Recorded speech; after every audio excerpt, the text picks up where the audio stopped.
What happens first always appears better and more original than what comes after. If you succeed a great man, or have a famous parent, you will have to accomplish double their achievements to outshine them. Do not get lost in their shadow, or stuck in a past not of your own making. Establish your own name and identity by changing course.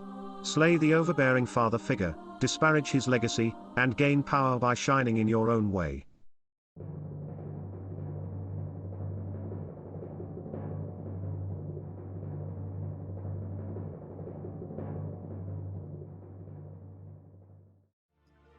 Power depends on the ability to fill a void.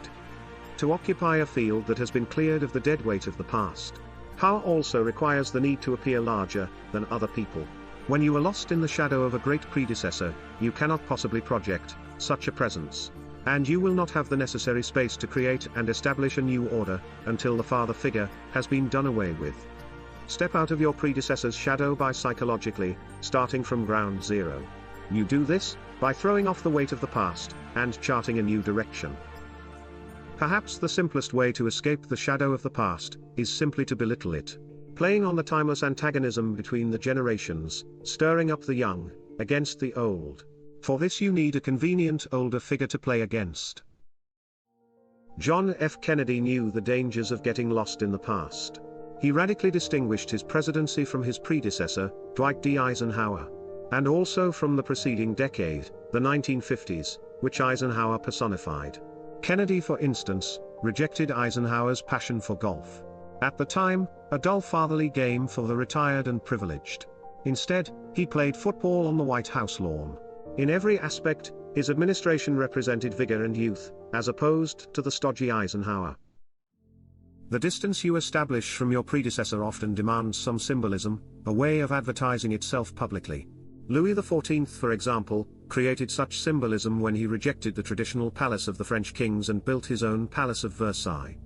King Philip II of Spain did the same when he created his center of power, the Palace of El Escorial, in what was then the middle of nowhere.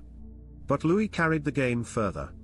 He would not be a king like his father or his early ancestors, he would not wear a crown or carry a scepter or sit on a throne.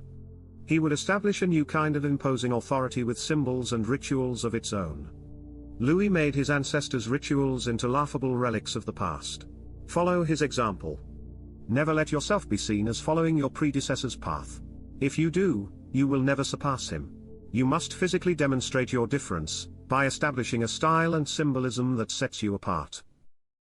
The problem with the overbearing predecessor is that he fills the vistas before you with symbols of the past. You have no room to create your own name. To deal with this situation, you need to hunt out cultural vacuums. Those areas in culture that have been left vacant, and in which you can become the first and principal figure to shine.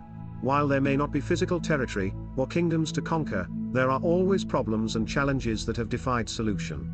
Instead of competing with great leaders of the past and present, make a name for yourself, where no shadows can obscure your presence. Most people are afraid to break boldly from tradition, but they secretly respect and admire those who do. This is why there is so much power to be gained from entering vacuums and voids.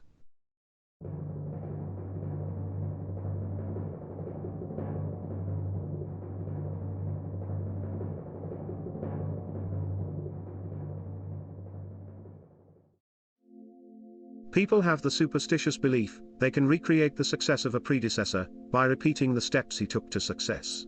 This cookie-cutter approach appeals to the uncreative, the timid, and lazy, because it seems easy.